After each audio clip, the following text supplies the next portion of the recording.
in the other hand, uh, telling something about Rashtra Dharma. Rashtra Dharma is an organization started by Mr. Santosh Kenchamba and others in Bangalore.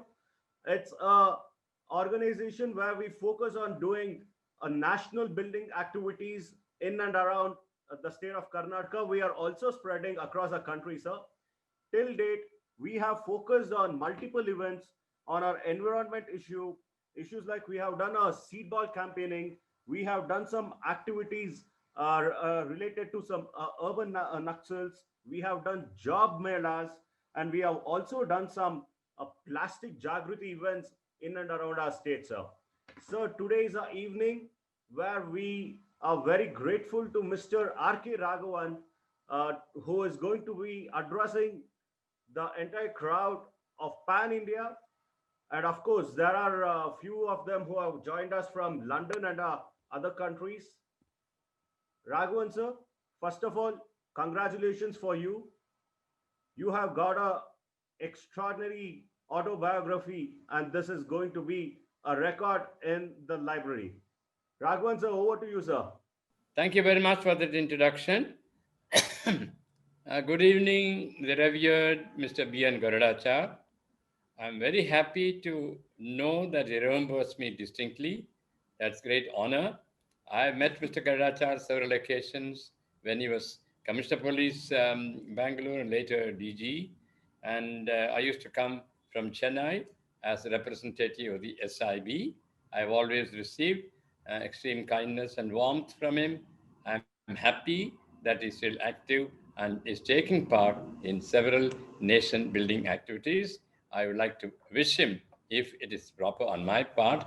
I'm about 50, I think 20 years younger, but I hope I still have the license, a permission to wish him all the best for the rest of his life. He should go on and concentrate on nation building. I got a few other friends here, Chokalingam, Ramesh, and a few others. I'm sorry if I'm not mentioning every one of you because I can't see all of them on the screen. But I must thank Rashtra Dharma, especially Harish. I never thought Harish was so serious about it, but he went on pestering me, calling me every other day, saying that I should address this gathering. Initially, he said I should come to Bangalore. I said that isn't possible, and that I would like to do it from my Chennai home, where I'm quite comfortable. I'm in the heart of Madras, I'm in the heart of Chennai, Alarpet, and I'm happy that I am meeting all of you. First of all, I'm very happy that this book, my autobiography, called The Road Well Travel, has given me this kind of rejuvenated life. Otherwise I was hiding myself after I came back from Cyprus, but this has given an opportunity for me to be in the public limelight and say a few things.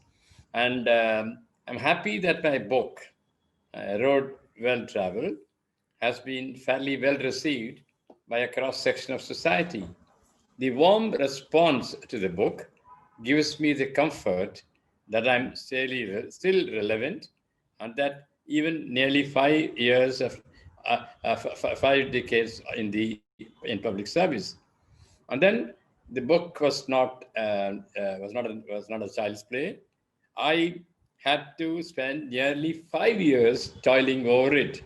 I'm happy because seeing from the response that the book has evoked, I'm happy that 5 years of my toil has not gone unrecognized or unrewarded.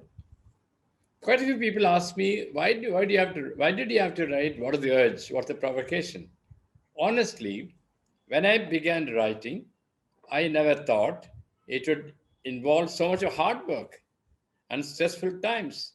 If anybody says that I will take you to heaven if you write another book, I'll politely decline that alluring offer. So it's a level out of work, although the book, going by its size, only about 200 pages, unlike Michelle Obama's 600 and the latest, the former President Obama's book, that's about 700, and then one more volume is made. Unlike those books, this is a slender volume. My philosophy is that if you write at length, 600, 700 pages, not many are going to read. I'm reading Michelle Obama's autobiography. It's very well written, beautifully written. And for the past 6 months, I've come only to one third of the book. Likewise, many people write at length, and their anxiety must be to place and record whatever they knew. That apart, ultimately, what is the objective of a book? You have to communicate. You have to let people know what you did or did not do. That is why I made the book slender, only about 200 pages, and so that's why I wrote. I must thank my wife Shanti and son Rajesh, who egged me on not to give up. In between I almost gave up because it's going on and on, and I had to sacrifice some of my fonder memories and then confine myself to fewer recalls. Also, a few friends who read my manuscript, either wholly or in part, encouraged me to take little off the burden of my shoulders. I'm turning 80 next year. Not many would believe it. I myself cannot believe it. The first question that has asked me in recent years, that asked of me in recent days, is why I wrote the book, considering it is 20 years since I retired from the police. What was the immediate provocation of letting people know what kind of life I led? This is a very difficult question to answer. It is equally difficult to rationalize any response. One thing I would like to make clear, my objective, was not to embarrass anybody, living or dead, nor was it meant to blow my own trumpet. This is the pitfall of many who write autobiographies. They keep on writing about themselves, their achievements, how great they were, how small the others were. So I wanted to keep away from that pitfall. It was meant not to blow my own trumpet. I have no doubt an ego. Every one of us has an ego. But that ego is not large enough to persuade me to go to town with accounts of what great things I did in a working life that extended to 4 decades. I felt, I felt I owed it to posterity to let them know what kind of a world that I lived in and what lessons it had for future generations. On a personal note, I wanted my twin grandsons, Akhil and Nikhil, to read my life and imbibe a few values that I always cherished. These values, I believed, were eternal. There are people who say nothing is permanent, you don't have to bother about, these are vanishing values. But I always believe, as many of you would, that there are certain values in life like honesty, integrity, and refusal to harm others. These are permanent values, and these values are eternal. This was especially when the two young boys were born abroad and still lived there. I may sound slightly archaic and old fashioned when I say that I wanted to impress on my grandchildren the positives of an Indian way of life. These are days when everybody flees and acquires, lured by the glamour of life in the US, UK, Australia, New Zealand. But I believed that if these two of my grandchildren had an exposure to the life of a traditional Indian like me, it could convince them of the merit of qualities like respect for parents and teachers, which is vanishing, respect for fellow members of the society, especially women, and a belief in hard work. Because a lot of people think they see pictures of CEOs, CFOs, and all that. Nothing comes without labor. I think our children, grandchildren, this should be able to understand that nothing comes without hard work. And there is no substitute for hard work. And my grandchildren have seen me slog at my computer days together working on my book. I thought all these would make my grandchildren, many other teenagers, sit up and ask me several questions on how they should live. The same expectation applies with regard to young professionals. particularly those in the IPS, as Mr. Garadachar would vouch, there is a lot of criticism that modern IPS officers have jettisoned old values, which were once hailed as a guide to sedate and uh, sensible and ethical living. I am hoping that many recent entrants to IPS would read my book. Look, please think, I'm not selling my book, but I strongly advise them to read this book just for the sheer experiences I have chronicled, understand the strength of core values of simple living and high thinking. This is often said and forgotten. Simple living and high thinking. I remember Mr. Garadachar also would say, when we started our lives, we started on a salary of 300. I mean, those days 300 is not a very high sum, at the same time is not very low. But 300, now we climbed slowly, and then there's a hard struggle, and ultimately we reach what we reach because of sheer hard work. Nobody, no outsider can help you if you don't work hard and if you're corrupt. So I'm hoping that many recent entrants to IPS will read my book and understand the strength of core values of simple living and high thinking. As one who spent nearly 4 decades in the IPS, this is a kind of returning a debt of gratitude to a great service organization such as the Indian Police. Many of us criticize the Indian police and state police services, but still, when we say that, we know we are being dishonest. Police are doing a very difficult job, especially their performance during the recent COVID crisis. That is a marvel. I don't think any other country policemen would have worked as hard as they did and would have exposed themselves to such risks. Now, a few days ago, Tamil Nadu was hit by a cyclone, and the whole thing was cleared in less than 2 days because the police in the state were prepared and then swung into action, exposed themselves to some risk, and everything was clear within 2 days. So I am a greatest critic of the Indian police. At the same time, I am one of the greatest admirers. I thought I would chronicle all this so that the future generations will understand the police are doing a great job. Yes, there will be aberrations. Which organization doesn't have aberrations? Like dishonesty, like cruelty. So police also has some a quota of them. And I'm hoping that in course of time, these evils will come down. When I set out to tell my story, I was determined that my biography should be different from all the others, past and present. I want to say my story in as few words as possible and in as simple a language that will make sense. Because there are some people who delight using the bombast. There are one or two public persons, I don't want to mention their names, they will sue me. Uh, one particular politician uses, if he speaks one sentence of 10 words, you can't understand a single word of those 10. So I didn't want to do that. I want to write, not colloquial, but language that every common man will understand. I wanted to say my story in as few words as possible and in as simple a language that will make sense. I am reasonably confident that I've achieved the twin objectives. The feedback from many of my friends confirms this. Why this title, A Road Well Traveled? Of course, the inspiration is Robert Frost's famous line from The Road Not Taken, because you avoid certain inconvenient avenues and stick to that which is easy.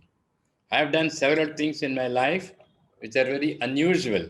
That's why I say a road well traveled, like moving into studying humanities, abandoning the pursuit of physics, going back to university at the age of 48 and became a fellow student with my son who was at a US university about the same time.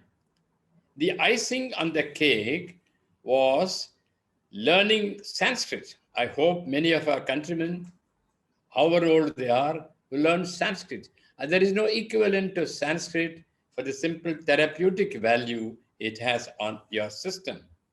So I learned Sanskrit at a very young age of 74 and managed to get the first certificate, not because I was so and so, but the person who valued, who didn't see me, who had not heard of me, he gave me a pass mark about 60 or 65%. And I still want to build on my modest knowledge of the classical language. Incidentally, while I was in Cyprus, I learned a little of Greek recently, and I'm still trying to learn more of that language, which complements Sanskrit. Sanskrit and Greek are classical languages, and a lot of psychologists, psychiatrists have said learning a language at an old age has a tremendous benefit on your brain. So, I mean, these are, I'm saying not because I did something unusual, but I think I would advise many our younger generation to learn a new language, however old you are. In my book, I have disregarded chronology in building my story. I have started with a brief account on Rajiv Gandhi assassination that took place right in my presence 30 years ago of fate during my career. I just come back from the US after finishing my graduate studies, and then I was pushed into an inconsequential job.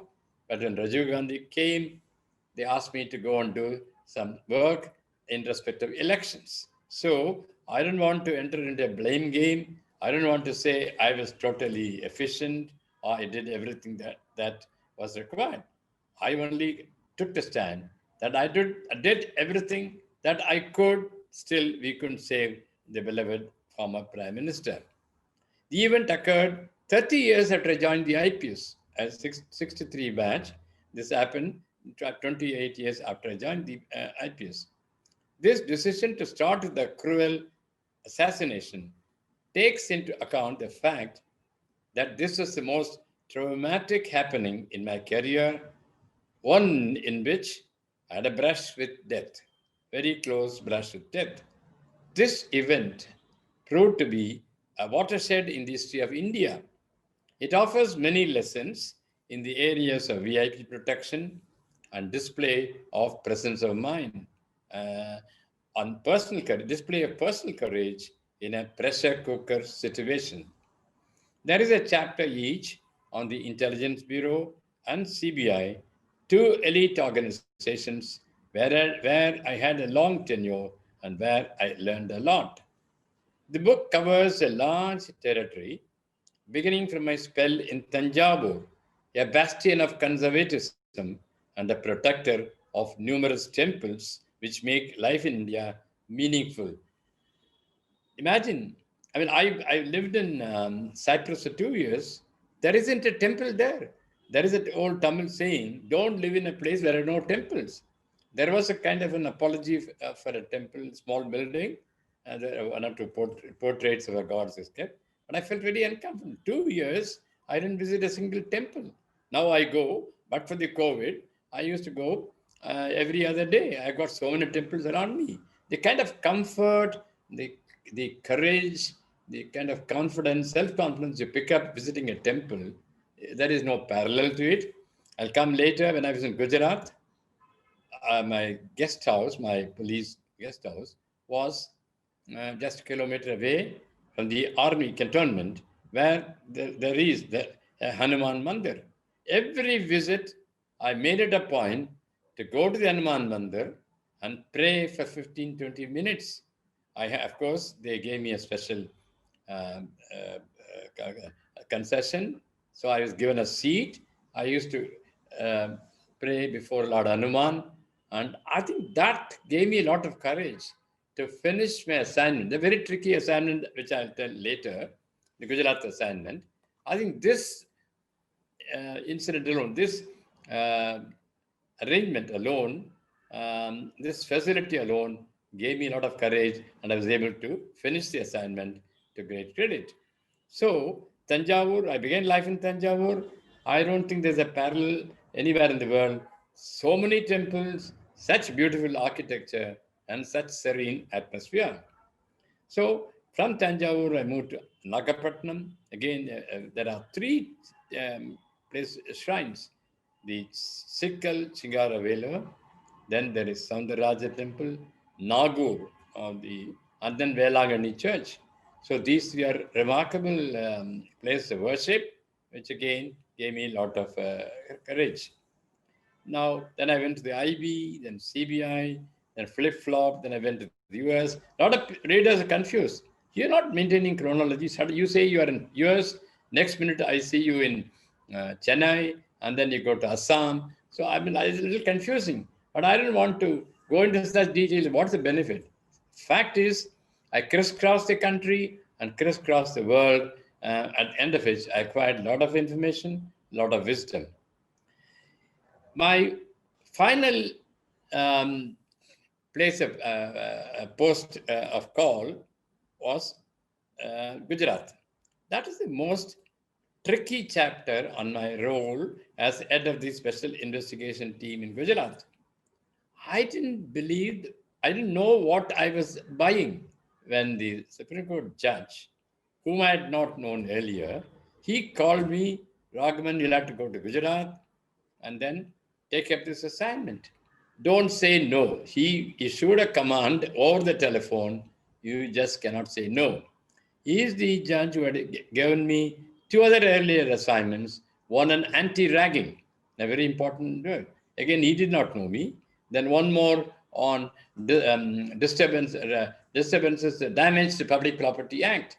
I was with another Supreme Court judge. This one was the trickiest of the lot, and I became, I don't know whether I can say I became famous, but I at least became notorious. A lot of people threw stones at me, but that didn't deter me. I stuck to what I found, and for some time it was little murky. It was painful. There is a large number of people who praised our neutral role. I must say, the Gujarat government gave me a lot of assistance. I had to merely ask, and it is done. And even the Chief Justice, when I had a meeting with them, Chief Justice, other two judges, they asked me when I went into that chamber to report what's happening. Then I said, Raghavan, take anything you want. Please, you're doing a good job. You carry on with it. I couldn't have asked for anything better. So a lot of facilities. I was staying. I was leading a. I did it for 9 years. I can't believe that I stuck to Gujarat for 9 years in this role. Of course, in between, I used to come to Chennai, to go to Delhi, but altogether, the assignment took 9 years. And if I had not gone to Cyprus, that would have continued. And then, so these, of course, some many bouquets, but equal number of brickbats thrown at me.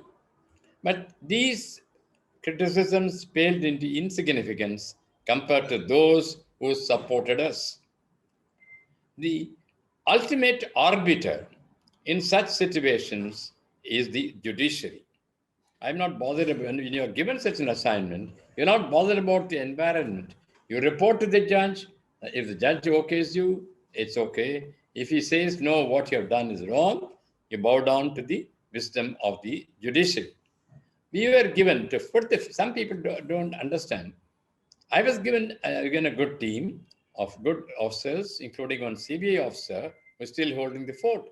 So uh, they gave us 9 cases. One case failed in court for several reasons. I must warn my audience that cases are still hanging on in, I mean, last stages of many cases, a few during the middle of their progress.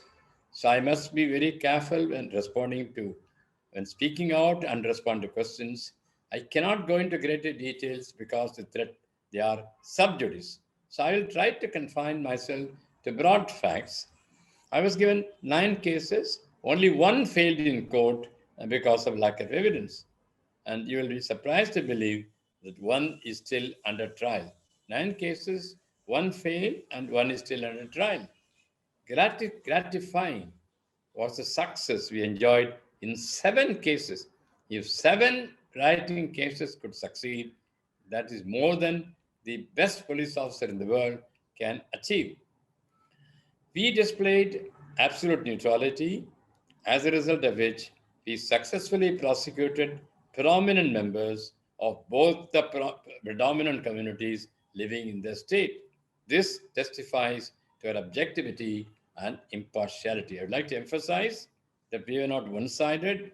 Whoever is guilty, irrespective of his religion, we prosecuted, and then we got convictions, majority of cases. I was surprised at many years after this. One journalist friend of mine, young journalist, who was studying in Stanford, studying in Princeton, and is now come back to teach in one of the universities near Delhi. He sent word to tell me, sir, when he wanted to go to Gujarat and meet some witnesses. He thought he'll find very explosive statements against SIT. But when he came back and told me, sir, I couldn't believe the minority community expressed the greatest satisfaction in your investigation, all because you gave them protection. This is the hallmark of the SIT. We gave protection to everybody who approached us, especially the minority community. Even today, you can go and ask any of them. It is not doctored. It's not incredible. So these persons, and this particular young researcher who is making waves with several books, very bright fellow, will go places, who has got acute political sense. He told me, sir, your work in Gujarat was remarkable. I spoke to the minority community. They said that they could freely go to the court and then offer evidence of what they knew. Not this doesn't happen everywhere and anywhere. It happened in Gujarat, so I'm proud of my record in Gujarat. And many of my officers, they played ball with me. We had one superintendent of police solely managing the witness protection team. This was, of course, led by the Supreme Court. Supreme Court directed us, but then we could always not resent the occasion, but we rose to the occasion, and I used to check every the progress of the team, and my door was open to many from the minority community to come and meet me and say what they wanted. So you have to view the work of the SIT in Gujarat from this framework that there was free expression of views. So, and then I had this book as a chapter on Cyprus. I was blessed enough to be assigned to Cyprus, a diplomatic mission, where there is a conflict going on between Turkish Cypriots, or all Muslims, and the Greek Cypriots who belong to the Orthodox Church, and they are in conflict. And I could watch closely because the border between these two territories was crossing the town, the city of Nicosia, and so I could gain further experience of what it makes to live in a conflict zone. Our Indian peacekeeping force is part of the larger peacekeeping force. They did a remarkable job, and I used to talk to them and encourage them and invite them for coffee to my office. So this is a tremendous experience. I don't think any other police officer, I'm not saying it's pride, it's just God's bounty that I could go to a large number of places and meet people, get to know, and then about policing. I had some the best friends in the police, greatest experts like David Bailey, who is a friend of India, who used to come to India every other day. I used to go and stay with him. He was to write. He was a great authority in India, very fond of the Indian police service. He was to write the preface to my book. Unfortunately, he died a few days before I sent the script to him. Now, the preface of the book, I'd like you to read. This was written by a police officer called Peter Nerode, who is again a friend of India, who has visited India several times, and he has written encomiums of the Indian police. Before I conclude, I would like to read some portions of my book. You can Probably you will find it fascinating when you read it yourself. So I've said, I have been witness to some historic events such as the assassination of Rajiv Gandhi. I have handled investigations such as the Bofors scam, the cricket match fixing, and the Gujrat Riots of 2002, each of which has left an imprint on the course of our contemporary history. While the first two, namely Rajiv Gandhi assassination and the Bofors investigation, saw the dethroning of a few heroes, mind you, the last one, Gujarat, paved the way in my investigation, paved the way indirectly for the arrival of the strongest Prime Minister India has ever had or possibly will have. This is what I predicted, and I never knew that we are looking at a former of a future prime minister. You're just a chief minister. You're so humble. And then I'll read an interesting portion which has been chronicled by some newspapers. While concluding my account of the SIT tenure, I must also, this is excerpt from the book I'm reading. I'll read this. There was one more significant event during the SIT investigation. At one point of time, we had to question Chief Minister Narendra Modi on the various allegations made against the state administration. We had conveyed to his staff that he had to come in person to the SIT office for this purpose, and that meeting him elsewhere would be misconstrued as a favor. He understood the spirit of our stand and readily agreed to come to the SIT office within the government complex in Gandhinagar. Modi's questioning lasted 9 hours in my own chamber at the SIT office. The investigation officer Malhotra told me later that Mr. Modi kept his cool right through the marathon session, which ended late at night. He never parried questions, nor did he give the impression of padding up his responses. When Malhotra asked him whether he would like to break for lunch, this is very interesting. Mr. Modi initially turned down the offer. He brought his own bottle of water, did not accept even a cup of tea from the SIT during the marathon questioning, comprising hundreds of questions. It required tremendous persuasion for us to make him agree to a short recess. This was possibly Mr. Modi's concession um, and a concession to the need for a respite for Malhotra rather than for himself. I mean, such a leader you can hardly find in this era. Very disciplined, very abstemious in his habits, very correct in his dealings. Well, I met him only two people erroneously believe that I used to meet him very often. I met him only twice after I became ambassador to Cyprus. Both occasions, he stuck to the point, but described Cyprus. That's about all. No question of any digression. So this is the um, a very tough assignment, and I sailed through it not because of my greatness, but my staff are very good. About that, the Almighty's Almighty's prescription that I should gallantly conclude the investigation with the greatest objectivity possible. I would like to end with portions from my epilogue, which refers to in from the Upanishad. Om Sarvesham Swastir Bhavatu, Sarvesham Shantir Bhavatu, Sarvesham Purnam Bhavatu, Sarvesham Mangalam Bhavatu. May there be well being in all, may there be peace in all, may there be fulfillment in all, may there be prosperity in all. Thank you very much for your rapt attention. Now I'm open to questions. Thank you very much. Sir, thank you so much, sir. Thank you so much, sir. Sir, just a point. You have also mentioned in the book telling that you got 200 witnesses. 200 witnesses? What?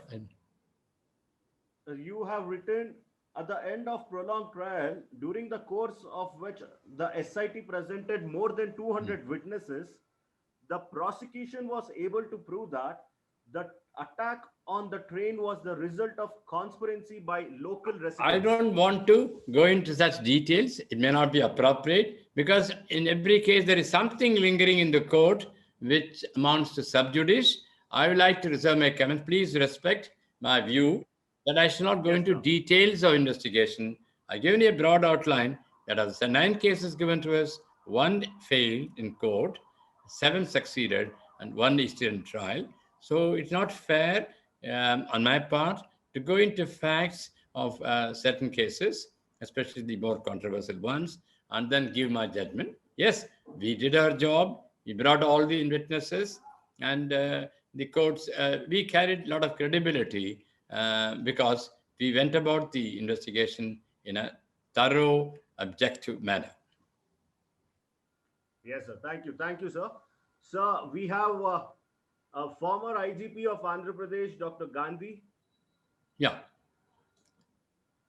Gandhi, sir, can you unmute yourself, sir? he's more a scientist than a police officer. He's better than us. Definitely, sir. So I think there is some disturbance. We have a tall leader of a state, Shri D.H. Shankarmurthy, who is joining us from Shimoga. Shukran. Sir, can you unmute? Who, me? Yes, No, sir. yes, Yes, sir. yes, sir, Ishan. Quite Sir, your voice is not immersed that in audible, the- sir. Can you loud your speaker, sir? Can you hear me now? Can Yes, you sir, hear please, me sir. now? Yes, sir, we can I'm hear really you, sir. happy. I'm really happy I have got the opportunity to hear Mr. Raghavan for such a wonderful things he spoke about. I'm really happy. Thank you. Thank you very much for your kind remarks. That is a reward. That is a reward for a public servant. No, That, sir, no, sir. an It's honor. not a reward, sir. It was my heartfelt feeling that I was hearing something wonderful things, and in such a nice way you have put everything. It is really nice. Uh, I hope we meet sometime in either Bangalore or Chennai Why and not? have a discussion about so many things, sir. Your, Particularly one thing I think I can speak it out now. Only one thing, sir. You, in the start of your speech, you said that police force, wonderful job they have done. The two during the corona crisis. Wonderful things have been done. But there are some IPS officers, particularly senior IPS officers, who have hell-bent on becoming the stooges of politicians. What do you say? yeah, you're right. You're right. Them I'm not. properly. I'm not saying that everyone in the police force plays ball. There are a few elements, probably they are large in number, who do not conform, who do not observe the basic canons of propriety. I I strongly believe because wherever I meet young officers for so many years, I tell them you belong to not a police force but a police service. People expect you to serve them and not force them. This is this is a tragedy of police forces all over the world. Even the famed London Bobby has recently declined in terms of attitude to the common man. So this is somehow the things have declined, and India is. I know it's bad, but the Ministry of Home Affairs is trying its best to give its best to the state police forces. The kind of resources which the Ministry of Union, Ministry of Home Affairs, MHA, has given to the state, training facilities, equipment. I mean, amazing. I don't think any other country would be able to give so much. Still, our officers have not risen to the occasion. I must concede also that we have got some of the brightest IPS officers in the country, possibly there is an equal number of IPS officers who are not so articulate, who are not so well behaved, but the, every police or every organization, private or public, suffers from this problem of some bad apples having got in and then bringing a bad name to the whole apple. Thank you, sir. Nice Yes, of sir. you. Thank you, sir. So we have Gopal Hosur, former IGP of I got an Karnataka. opportunity to meet. Thank you, Yes. sir. Nice of you. Uh, I hope I'm audible. Yes, sir. Ah, You're yeah, audible, sir. Uh, very. Thank you, Rashtra Dharma, for getting Mr. RK Raghavan to come on this show and talk to us. He has been one of the most respected police officers in this country. And I was also happy that he could recall a brief meeting I had while inaugurating the Upparpet police station, for which the Tata Consultancy Services was the partner with Bangalore City Police. Sir, I think your book was long awaited, because I, for one, being in police, used to read a lot of articles in the Hindu, written alone, written by yourself, and also you and Mr. Shivanandan. He's another great police officer in Maharashtra cadre, whom I have a lot of love and respect.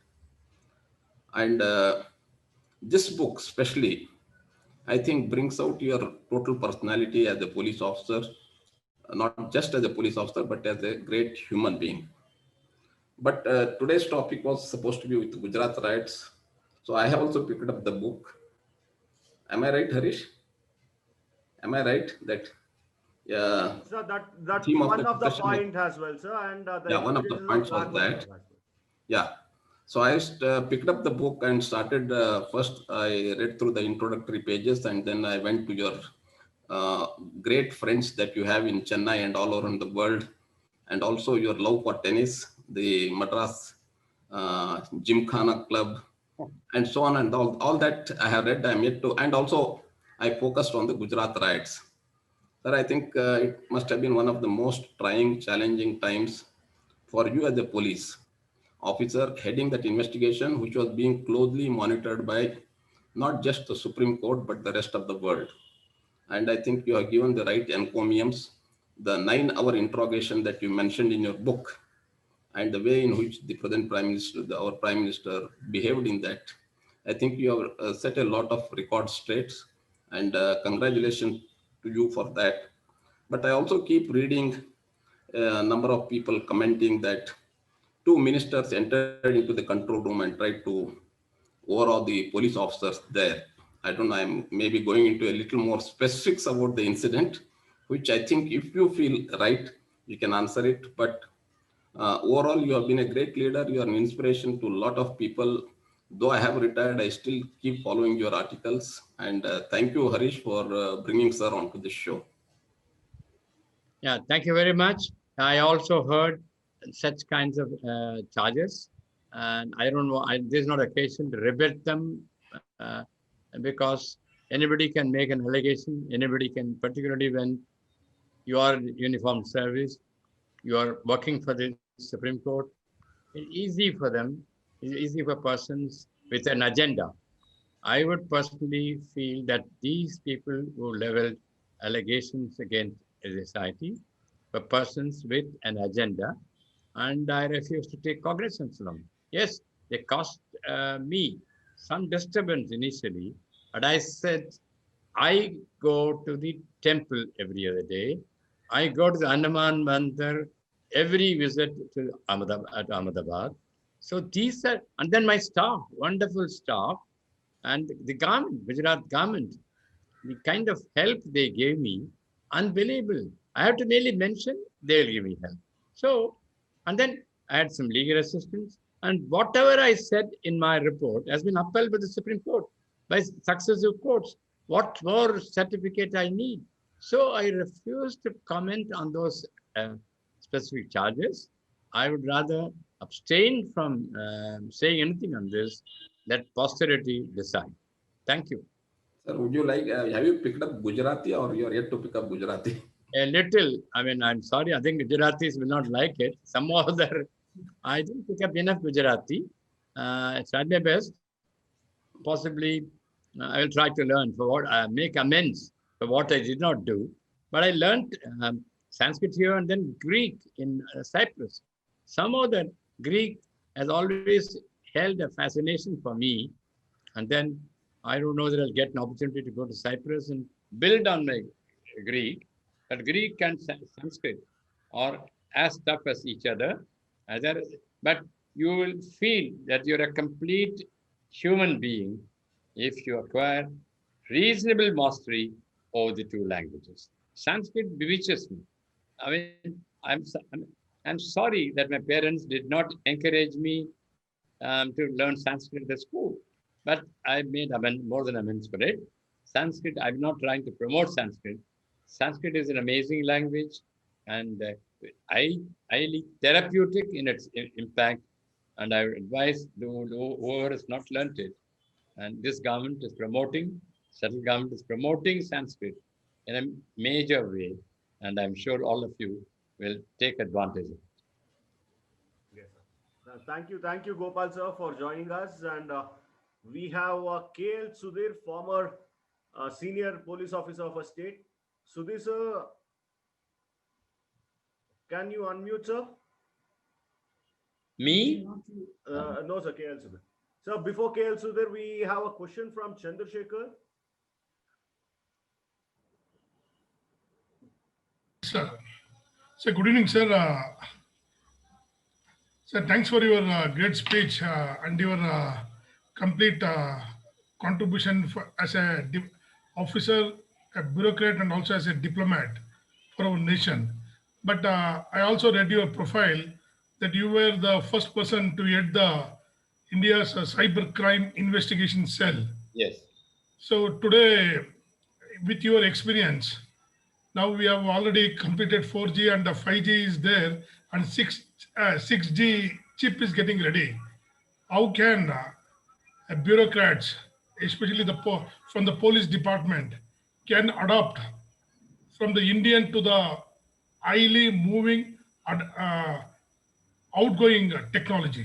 Thank you, sir. Thank you very much. Thank you. Thank you, Chandrasekhar. I must compliment you for your question, which has a lot of implications for the future.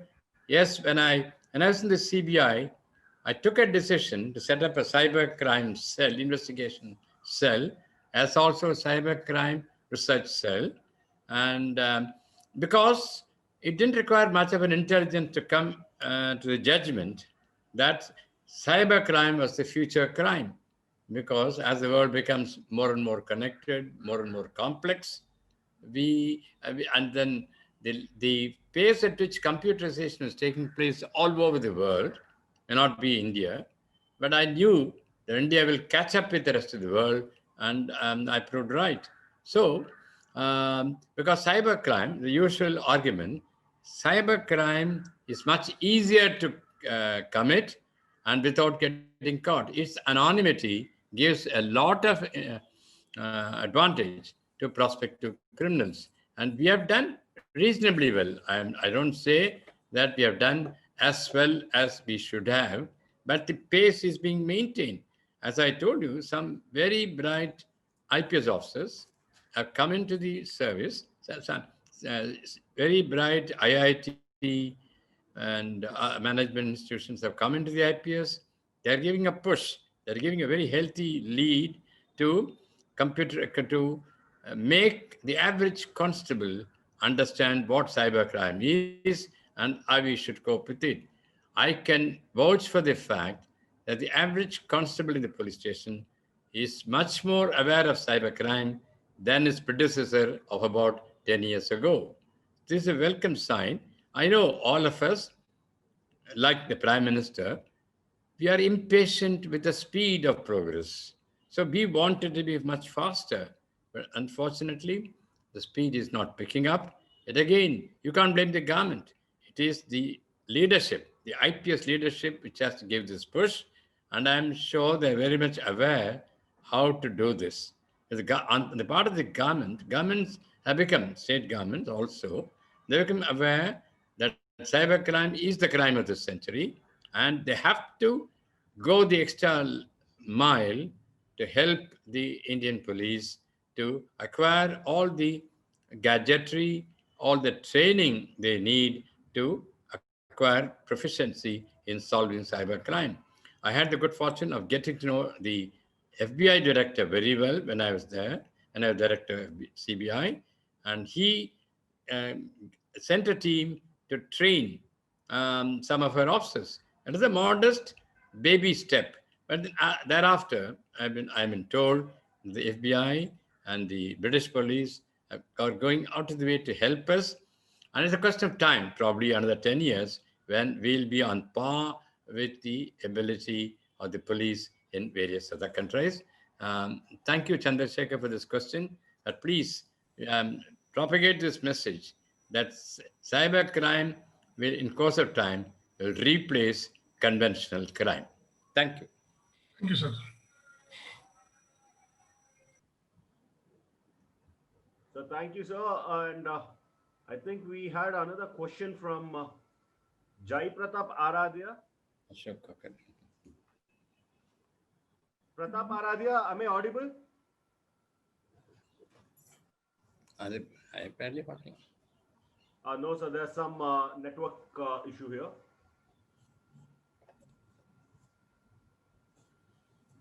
Yes, sir.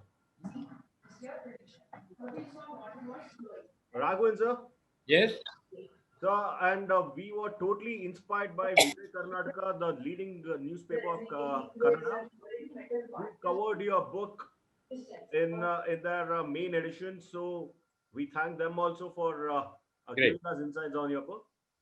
I feel honored and flattered. So nice of you.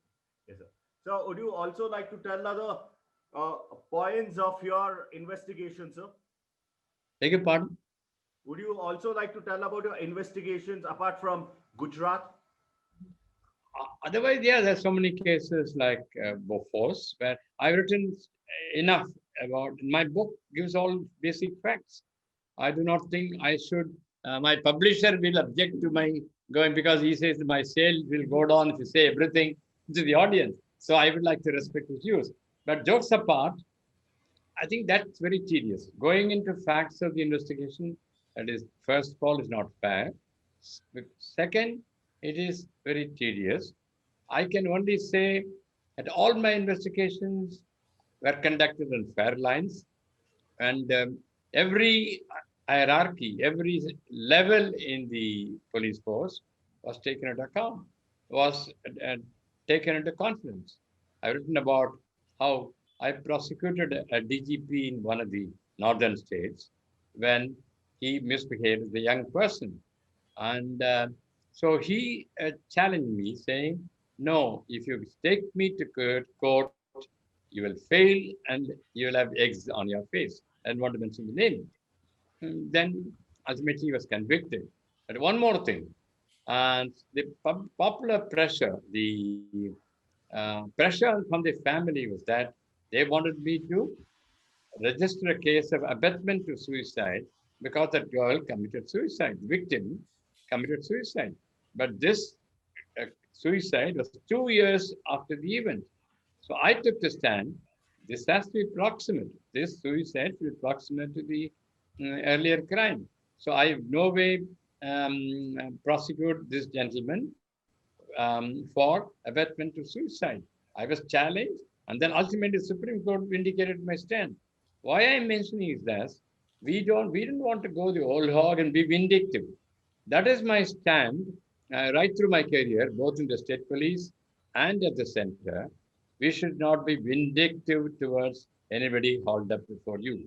Give him enough chance and to vindicate himself or hang himself. So he should not be inhuman. You should not give him any. That's why I mentioned here that torture. Occasionally we come across some case of torture of witness as suspects in police. I'm totally against it, and totally against the use of some of my officers, both in the state police and the CBI, used to get annoyed with me. Sir, you're too soft. Sir, I don't mind being soft as long as we are civilized. We in India, we want a civilized police force. This is the plea of many police forces all over the world.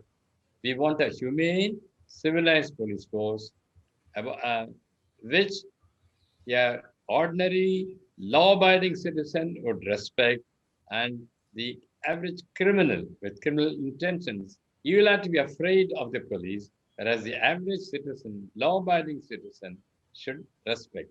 This is what should happen, but I would like to say with a caveat that this is not happening. So, the role, the duty of our IPS officers who are leading the force should ensure that we are humane and kind, but at the same time firm.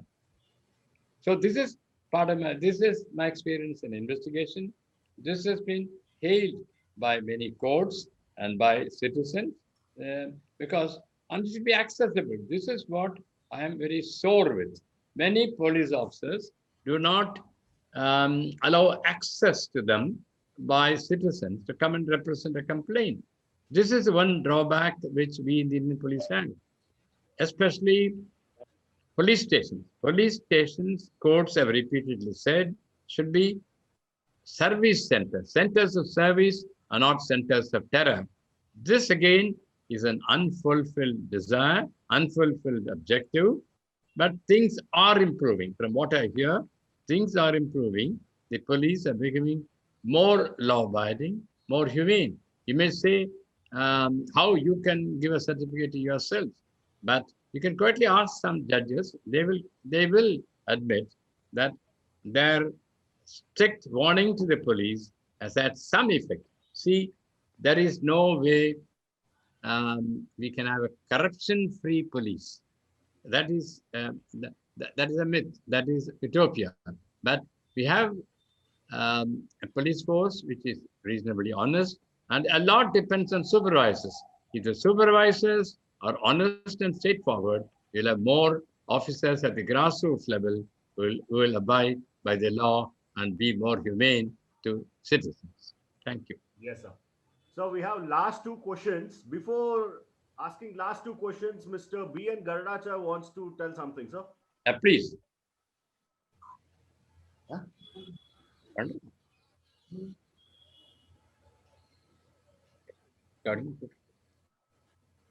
Thank you, Mr. Raghavan. And you are a good philosopher also. Very, very happy.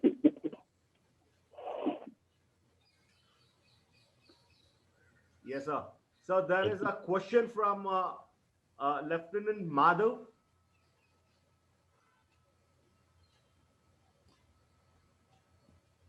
Madhav, Unmute. unmute. Good evening, sir. This is Lieutenant Commander Madhav Vittal here. It was a pleasure to hear you. So I am also part of Rashtra Dharma, doing a bit for the society. So what I wanted to know from you was how can we help youngsters imbibe the aspect of nationalism, and what is one core value which you think we should follow throughout our life? This is a very too broad a question to respond in a few minutes, but I can only suggest first learn to love your mother and your motherland. There are people who would deprecate the country, saying that we are inadequate, the government is inadequate. Every citizen should remember that his rights are okay. Yes, the Constitution gives you certain fundamental rights, no doubt about it. But what about your duties? That is why we had an insertion.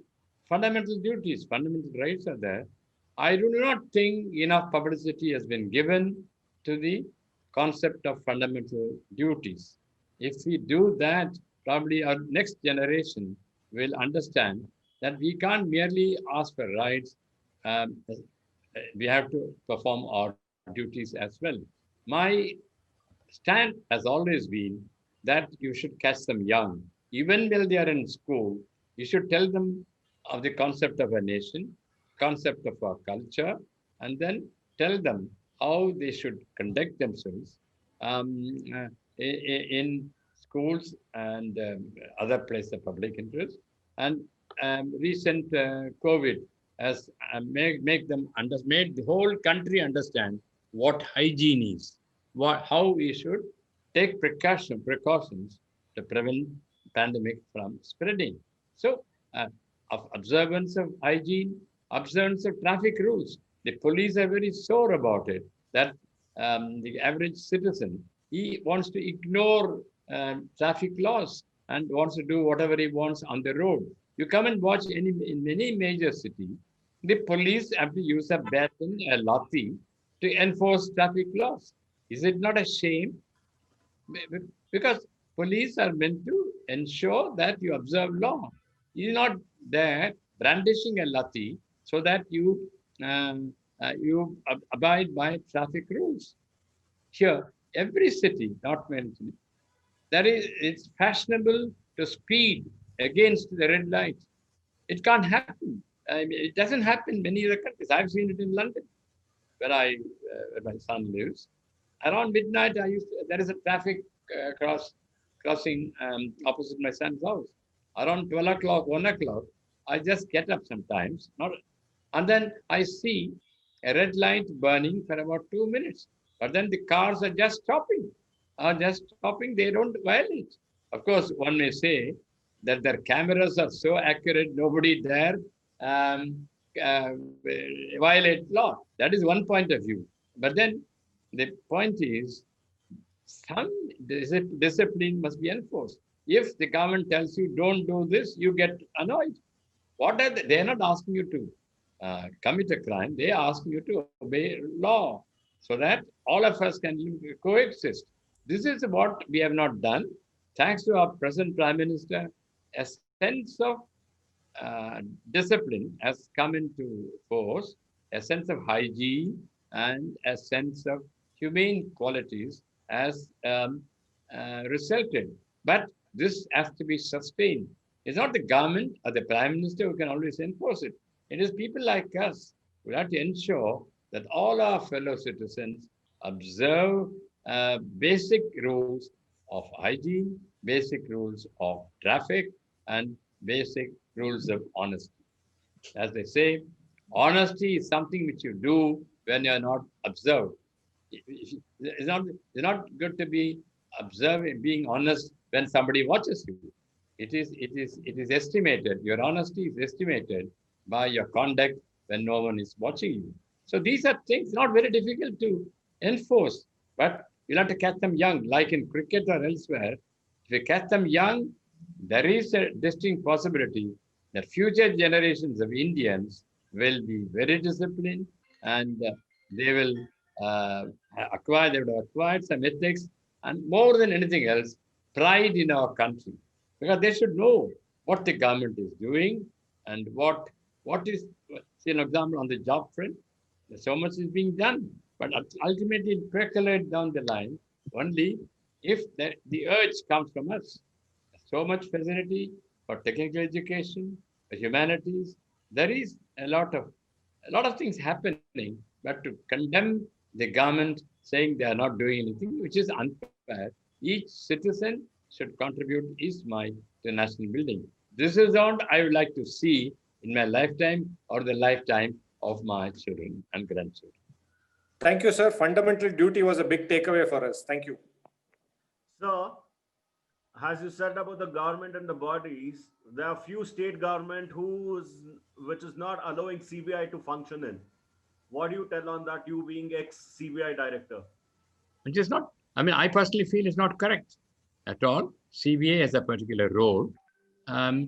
Just because it's not convenient for you to allow the CBI to function, then you withdraw the consent, which I do not agree with it.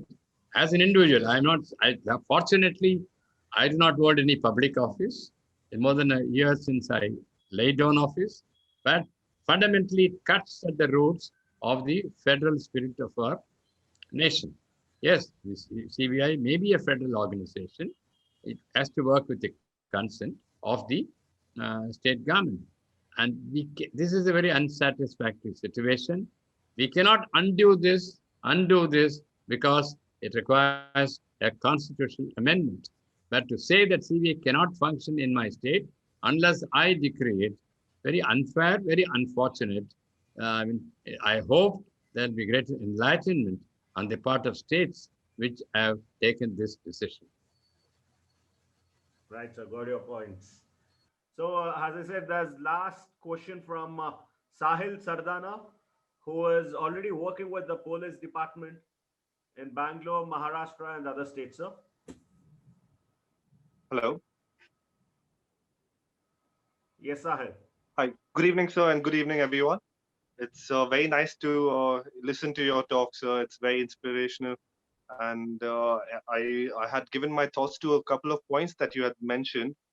One thing was about the police being citizen friendly and how they should give available slots to the public to meet them and things. And so with this thing, sir, what happens is now usually the police officers are usually always attending meetings and they're busy, but there's no certain solution whereas to they can offer public timings, because the public, what happens is they try to visit them in their offices and they have to wait for hours, and then they get tired and they don't end up coming back to solve their query. Instead they blame the police, and this is how the society is working right now, because we don't have a solution for this problem. And meanwhile, sir, I would just like to say that me myself, I have tried giving my UPSC exams twice. I couldn't, and then I started building software for police. Meanwhile, even in New Delhi, I tried meeting the Prime Minister for about 1 year, and it didn't work out because after I built a solution which the entire country could use, it didn't work out, and they kept making me go round and round, and they said, without money, nothing can happen. And even recently, I built a solution, a software solution for cyber crime reporting system. Even though it is built, it is good to use. The police won't use it. So these things, sometimes, I like working with the police because I do not know why, but it feels nice to work with the police. But at the same time, you have other people telling you, you're wasting your time. So Is these that your things, question, Sahil? That's your yeah, question to Mr. Raghavan. my question is, should I continue working with the police to make a better environment for all, or should I focus on something else? And because I want to do something for the society, and in my knowledge, what I can do is build systems that can help the police and the citizens. Sir will answer you now. Sahil, what do you expect me to, what kind of reply do you expect from me? Do you think as a veteran police officer, I'll dissuade you from continuing to try? Yes, I can understand the intensity of your disappointment. And great people start with such despondent uh, experiences when they try to achieve something big. I'm not saying that you're going to become the prime minister of this country or president of this country, but there's nothing like working hard. And take our prime minister himself. Now we see him as prime minister. The kind of struggles he had gone through in attaining this stature. He is loved by the entire country. So how did it happen? Sheer hard work, sheer faith in yourself, and faith in others who are working for you. I am not philosophizing. I know I am comfortable at the end of my life. I don't have to prove anything.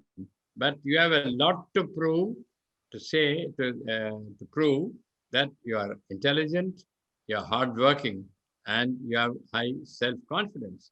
Yes, you need money to sustain yourself. Yes, that you must, there's no compromise. You must be in a you must be in a job that fetches you some money to run your home. But in addition to that, you have to exert yourself to help the police and achieve. You are fond of improving the quality of policing, just as I am, just many of us. See, those who criticize the police are those who are disillusioned because they are unable to raise the standards of policing. They are not bad people, but they are impatient. All of us are impatient. I myself have said in my book that one of my chief faults is that I'm impatient. I want things to be done immediately. I know it's both a positive and a negative trait, but I would strongly advise you not to give up. Keep trying, somewhere he may strike gold and become prominent in the entire country. I wish you all the best. My blessings to you. Thank you so much, sir. Thank you very much. Uh, We'll go so through your books. we have a last question from Abhishek Kashyap. Hello. Abhishek, you're audible. Hello. Yeah, good evening, sir. It's an I'm privileged to be to spoke to you, sir. It's my greatest honor. Sir, I just wanted to know. Often at times, CBI is being called a puppet of the ruling government by the opposition. More often, they will call it a political vendetta. So, will vendetta be the term only to be used? Means if I am involved in any corruption or any scams, I'll use the word vendetta. It's a CBI, it's an autonomous institution. So what's your take on this, sir? No, I understand. I've come across this criticism. It is easy to be critical of an organization like the CBI, which works under such constraints, legal and public. And I won't like to comment whether it is valid or not valid. The point is, every organization in the current scenario is under pressure to deliver. So that has probably given the wrong impression that CBI is being pushed.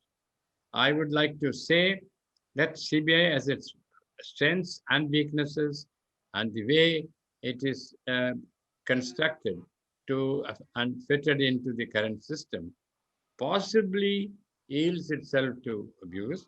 But the point is, the CBI is such an organization, such enormous culture and history, and there's a law. You can't, if you say that CBI is not abiding by the law, you must understand there are courts at all levels, including the Supreme Court, which are vigilant. There are certain cases which I must handle, become monitored by the Supreme Court. And if you try to misbehave or deviate from law, the Supreme Court will be there to pull you up. For example, the case, it was monitoring my investigation. And once they were happy, once they are satisfied that they're conducting investigation in a fair manner, they loosen the control. So this happens in every country.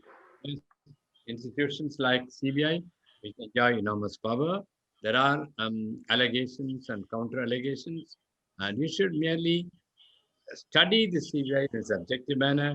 What have been its successes? What have been its failures? Thank you so much. Thank you so much.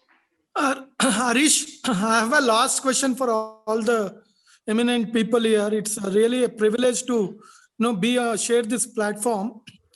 Raghavan sir, Godhra sir, and all the seniors here, including D.H. Shankarmurthy sir, I know you guys have achieved a lot, and it feels much more easier in putting things or organizing things to change this world or the society in a legal and efficient manner. But Rashtra Dharma as an organization, we started with an intention to imbibe nationalism and all our cultural values, which are, like almost in line of the nationalism or the safeguard of this country. But, when we try focusing on certain issues, we are really confused that there are a lot of issues in and around, and there are around 40 or 50 strong people who have joined Rashtra Dharma saying we need to do something to change this world. Changing the world is a bigger word, I know, but what do you all suggest to us? Because we are not even half of your experience aged. Age-wise, we are not even half of your experience. So what do you feel an organization like Rashtra Dharma can focus? It might be a very minute thing, but we really want to get focused and concentrate on these things. So this is an open question. If you feel, yes, this is the right way, because we don't want to reinvent the wheel and then start going and learn from our own mistakes. I'm sure you guys have all achieved all those things. Tackled those things. So if you could share, all of you, whatever it comes to your mind, on top of your mind, if you could let us know. That's the guidance what we are asking for. So what I mean, organization like us should start focusing, which can burden the bureaucracy level as well. I have the privilege of being the first respondent to my senior, Mr. Garadachar. Let him speak, and then I will speak. I do not think any one of us can speak at length. Let us hear Mr. Garadachar, was probably 10 years senior to me in this service. Let us hear him, then I will also respond. So, Sure, sir. Thank you. Sir just left the session, sir. I think you can continue. Beg your pardon? He left the session, sir. He Oh, had another session. Then I'll have to answer, Pratap. You want to know how an organization like yours, Rashtriya Dharma, should operate. Yes. Yeah. First advice is that you should not be disillusioned with what's happening around you and in the world. I mean, this has been the nature of history. In each period, there have been some positives and some negatives. So one cannot be disheartened by the negatives, but you must build on the positives. Ultimately, what are we trying to achieve? We are trying to establish virtue as we understand, the dharma as we understand. And there can't be a greater lesson than what Lord Krishna told Arjuna, how to persist with endeavor, with his endeavor, without getting swayed by sentiments. This is the problem, that we are always bothered about what others would say, what others would not say. So there is no equivalent to the Bhagavad Gita. Bhagavad Gita is the guide to your life. I mean, you may think I am being very vague or I am being very diplomatic, but I always tell my friends in the West that there is no equivalent to Bhagavad Gita. You read it, understand it. And that's why many countries feel that it is not a religious book. It's a book which gives you guideline on how to conduct your life. I honestly feel that Bhagavad Gita should be compulsory reading so that you don't have to observe everything that Lord Krishna said, but understand the essence of it so that you feel more comfortable with what is happening around you. Thank you, sir. Thanks for your guidance and words. We'll definitely adhere to that and we'll learn from those preachings of Bhagavad Gita. Thank you, Prataparna. Sir, and thank you, sir. It was a 90-minute session.